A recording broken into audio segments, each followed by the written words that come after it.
Store Nation, welcome. Okay, so today we're talking about my monthly figures at Willoughby. Was it a good month? Hell no. But yesterday, by the way, I'm recording this on the 18th of Jan, a little bit later than I normally like to record them, but we've had bits and bobs of problems. If you're regular listening, you know we have funerals and stuff. So yeah, we normally like to record these a little bit earlier. And this month hasn't been fantastic. However, but like I said, on the 18th, I'm recording this on the 18th, on the 17th, yesterday, that was a Tuesday, we had 7 reservations. Baby, we're back. So I'm upbeat, I'm confident. And this morning, I put in an offer for a new site as well. It's going to be a containerized site. Super excited by that.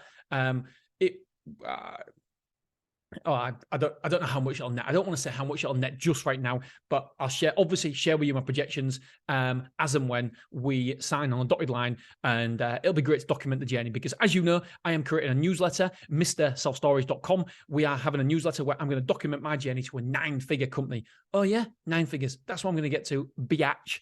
Don't know why I called you biatch. Now I feel guilty. I'm calling the audience biatches.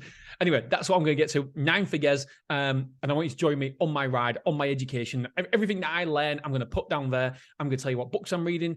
I'm going to tell you about my fitness. I'm going to document my whole life on this newsletter.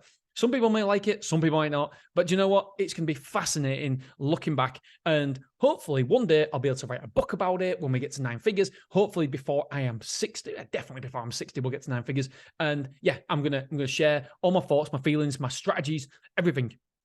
And why not? Because I'd rather look back at my life knowing that I've helped a shit ton of people and not just kept all this information to myself. And by the way, I'm not saying I've got loads of information, but the information I do have.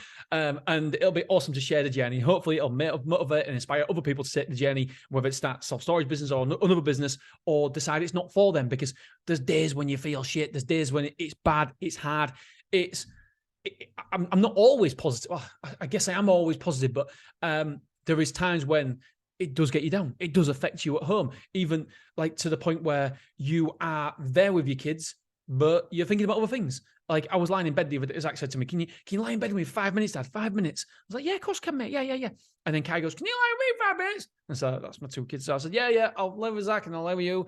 And I was lying there and I thought he was closing his eyes because obviously it's bedtime. And then I started going on my phone because I wanted to wake. He goes, Dad, why are you going on your phone? I was like, oh, because I'm thinking about this, and this, and this, and this. And I'm like, oh, sorry, mate. I thought you was asleep. So it literally, even though that's a beautiful moment, lying with your kid, like, oh my God, when I was growing up, I'd have killed to have, well, literally killed, but you know, my meaning. It means so much to be a dad and to be a father. I feel so privileged, and to them to want to lie in bed with you. And all I want to do is be on my phone and do projections for this, that, and the other. I'm like, God, so there is a toll to having your own business. And by the way, working for people as well, it is there is a negative downside to it as well. But I'm going to share all that in this newsletter. I can't wait to do it. Really excited to do it because it's going to be a documentation and it's going to be always there. So my kids can always read it. They can see the highs and lows, the daily, weekly, monthly, quarterly financial figures of the company. And they can see where we started from, where, we're making, officially it's around about £500,000 EBITDA at the minute, but we don't get that £500,000. It's all go back into the company. It's all repayment of loans. And so don't get me wrong, we're kind of well paid. But all that £500,000. Anyway, we're going to document the whole thing. Right. So I will obviously let you know when that site is live. We'll have a basic site up there first of all, and then start improving it. But yeah, it's an exciting thing. I cannot wait to do it. Hopefully I want to get 20,000 subscribers before the end of the year. So we'll have to use some ad spend and stuff going on other people's podcasts and stuff like that. But yeah, exciting. Right, number of quotes, 28 quotes for December. That means a 0.9 quotes per day. Number of reservations. Go on, take a guess. Take a wild guess. Take a 28. So the quotes were down. I don't think that's a great figure for the quotes.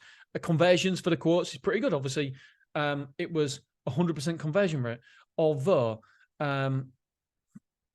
so number of reservations were 28. Number of move-ins from straight move-ins was 4. So we actually had 32 reservations and move-ins.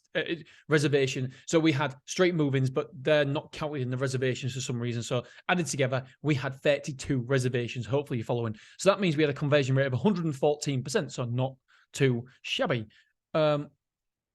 quotes to reservations. Yeah, that's right. Yep. So just double checking that. Cancelled reservations. We had 6 cancelled reservations across those, which is really, really high for us. That is a total of, it says, I'm just going to double check these figures while so we had 6 divided by 32 equals, 18. Yeah, the figures are actually wrong here. So we had, we had about, if my figures are correct, I've got it here as 21%, and the actual figures are 19%. So 19% of our overall reservations actually didn't show, or cancelled, or expired. So not fantastic. I hate public maths. Normally, maths is my strong point, believe it or not. And I'm thinking, is that right? Does that work out? Does that 6? 32. I'm going to do that again. 6 divided by 32 equals, okay. So the calculator says, so there we go. Cancelled reservations are a lot higher than usual, which is interesting. Right, marketing. Where did our quotes come from? So Google, we had 64% of our inquiries came from Google. However, 47% of our move-ins came from Google. Interesting. Word of mouth. 2 of our inquiries came from word of mouth. However, this is phenomenal, my friends. 20% of our overall move-ins actually came from word of mouth. So even though it was only 7%, so 2 inquiries, only 7% of our inquiries came from word of mouth. 20% of our square foot moved in came from word of mouth. Incredible. Signs, 6 inquiries, 21% came from signs, and it meant that 26 or 27% of our overall move-ins came from the signs. So increase, obviously they expect the signs to be a higher conversion rate because they've seen the sign, so they're in their area. Beverly 24, 1 quote from Beverly 24, that's 3.57%. And it was 4% of our overall square foot moved in came from Beverly 24. Used before was 1. However, 2% of our overall move-ins came from used before. Social media, nothing came from social media. No move-ins came from there. How many move-ins did we get? I haven't told you the move-ins. We got 29 move-ins, which is a conversion rate of 103.57%. So we're going to say 104% came from straight from move-ins. As 100 from quotes to move-ins, we had 104% of our 104% conversion rate. So not too shabby. However, it wasn't, well, we'll go through that in a minute. Right, Google ad spend. Google ad spend for the month was £3,667.32, which was actually quite low considering, which is good, which is really good. So if we divide that by 2, so it's saying that per moving, don't forget that's over 2 sites, so 3,667 divided by 2. So divided by 2, each moving costs us £114.50. I think that's pretty good. I think that's pretty goddamn good. Average cost for advertising this month for Google per square foot moving was £1.50 at Willoughby. So 1 per square foot, it costs us £1.50 to get somebody in. Interesting data. Let's have a look.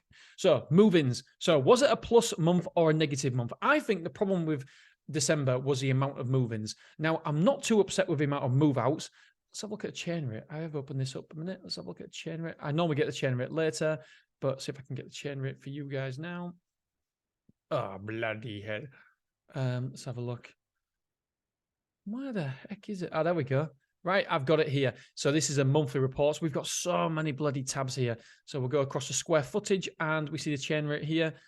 Yeah, you see the chain rate wasn't too bad. It was 14%. It's not good, but it's not too bad. Should see the bloody chain rate in January. The chain rate's going to be huge.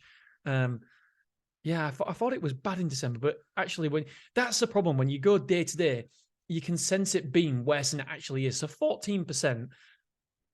Don't get me wrong; it's a high monthly chain rate, but it's not too dissimilar to previous months. It's better than last month, better than the month before. So for December, I don't think it's that bad. Let's have a look at what it was the previous year. But then don't forget, the previous year was during COVID, and so that it does distort the figures somewhat because December's figures in 2021 was crazy. So let's have a look at the chain rate there. Yeah, you see the chain rate last December was 17%. So that is really, really good. And last December, we actually lost 1,745. And this December, I'll go straight to the punchline, we've lost 1,220.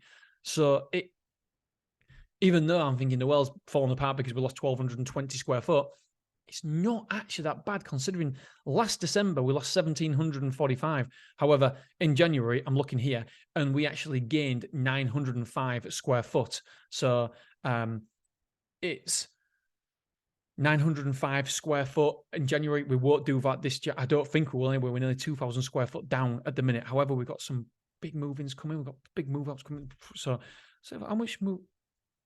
Last year, incidentally, across the whole year, I love this. Oh no, it's not. So 2022, we was 1,575 square foot up. That's all we gained all last year in total was 1,575 square foot. Incredible. And if we base that on the previous year, let's have a look. January 21. I love this. Let's see if that's right. Is that right? If it's 12? No. There you go, 12. The previous year, 2021, we gained 3,295 square foot. Should we say the previous year before that? Let's do it. This is why I just love playing around. This is I just don't get nothing done because I just play around with figures all the time. All right, let's have a look. So in 2020, we actually lost 1,165 square foot in December. In January, we gained 735. So let's have a look how much we gained in 2020. I think it is. Is that 12? Yep. We gained 7,435. But don't forget, that was height of COVID. That's when COVID first came out, I believe. So it was distorted figures. So we did gain 3,400. Sorry, not 3,400. Sorry, we gained 7,435, which is absolutely mental. 4 consecutive. So in the height of it, I think that was August, we gained 1,900. Next month we gained 1,965. Then we gained 2,100. Then we gained 1,500. So it was really good. Anyway, back to the original December. So this December, we lost 1,220 square foot, which on the face of it is a lot, but it's in line with previous Decembers, exactly the same, even during COVID. Let's have a look at 2019, because that was the last one before COVID actually hit. And again, fucking hell, it's like bloody clockwork. Isn't it incredible? Absolutely bananas. In 2019, we actually lost 1,165 square foot, which is almost exactly the same, 35. So it's 55 square foot difference to 2022. It's almost like clockwork. Incredible. Self-storage is so predictable. When you take a step back, you look at it, it is actually predictable. It's a predictable model. So maybe I'm worrying about this year. Maybe I shouldn't be, because it's almost predictable. Anyway, let's get back to our results. I fucking love data. I love data. I feel like a forensic expert. I'm reading the book at the minute all about forensics and stuff, and how you can the body talks to you even when it's dead, and it tells you, like, basically Dexter. This guy is the Dexter of England. Obviously, you don't kill people, but it's a brilliant book. And he just says that data, the body, tells you a story. You just need to be willing to listen. And I find that the numbers to me are so comforting, and that's why I can't understand people who say the numbers aren't important. They tell a story. It's like a book. And because of the history, we can always predict the future based on history, or near as damn it. And let's hope that remains the same sort of thing. Anyway, I love it. I absolutely love it. Right, let's go back to square foot moved in then. So we had 29 move-ins. We took straight move-ins, new customers, 2,600. That is what let us down. That was not great. But people took extra rooms. And so all square foot moved in was 3,370 square foot. Square foot moved out was 4,590. So you already know that we lost 1,220 square foot in December. So the amount of rooms moved in was 38. Amount of rooms moved out was 48. So the net for the month was 10. So we've got total internal rooms occupied 353 at the end of December. 4 containers in, 6 out, which meant that it was -2 for the month. So total containers rented out was 38 at the minute. Car parking spaces moved out was 1, so we've got 3 there now. That is good. Store occupancy as of the end of December was 80.65. Obviously, we've lost another 2,000 square foot since then, nearly 2,000 square foot. So we're a lot shorter than that now. So total square foot occupied is 31,945 square foot. Lock sales were 76%, so not too bad there. Averaging monthly sales for merchandise was £23.41 per moving. We aim for 25 quid. True period. Let's have a look. The true period revenue was £74,701, which was a difference of minus 230. So basically the same as previous month. So we hit a true period revenue of £74,701, which is pretty good because anywhere around 75,000 means that you are hitting £900,000 for the year. And I want to get to that £1 million, that elusive £1 million. We want to get there. So I want to do whatever we can to make sure we get to £1 million turnover. I want it to be a 7-figure site. That's what I really want this to be, a 7-figure site. Obviously, I want to be, because the more money you take, the more money you make. So the amount of insurance sold this month, it was below average. We took £161,000 of insurance, of insurance cover, which meant that the average move-in took £5,551. It needs to be £6,000. We need to be hitting £6,000 there. The Luton, so how many days was there in the month? 21 days. Obviously, we wasn't open all 31 days, sorry. We weren't open all 31 days. So how many times do you think the Luton van was rented out? 26. It was rented out 26 times. So the van revenue was 1,430 quid, which is really, really good. We had 4 reviews, 4 4-star reviews, and 1 on FIFA and 1 Google review 5-star. Not great, is it, for the Google reviews? Is there any more information I can tell you guys before I get out of here? And then tomorrow I will be telling you Clough Road's figures. So I will be doing a podcast on a Thursday, and then Friday we're going to go for our quarterly figures, and then next week I might do a yearly one just to go through the yearly figures. Even though I've gone through quite a bit of it now, but it's better. I want to deep dive into it. It'd be good to go through just to see exactly where it was. Do you know what? When we look back, it's always good to look back at the data. I love it. I think it's really, really good for us and for you to look back at data, look back at figures, because it tells a story. It tells a story, and it gives you more clarity about how your business is doing. And if we don't, it's almost like we're driving a tractor, driving a car blindfolded, and that is bloody dangerous. Right. Is there any more data I can tell you? No, not really. Revenue, is it cash revenue or anything like that? 164. What the heck is this? Total amount of insurance sold. Yeah, if you look at November's insurance sold, we took just about double of insurance in November. We took £324,000 worth of insurance, which is crazy. Yeah, so it's completely different. The van hire insurance revenue taken. Yeah, that's interesting. It says here, right. There's a mistake being made on this because it's saying that van hire was only £825, but as you guys know, I think that's wrong on the spreadsheet. As you guys know, I told you 1,430. It so happens that last month was 1,430. So we need to question that 825. This is because mistakes can be happening as well. So the more you're on it, the more your team know you're on it as well. So it's well worth going through and double checking figures. So yeah, there's something I've got a question there. All right, my friends, love you, appreciate you, and I'll speak to you soon. Ta-ra!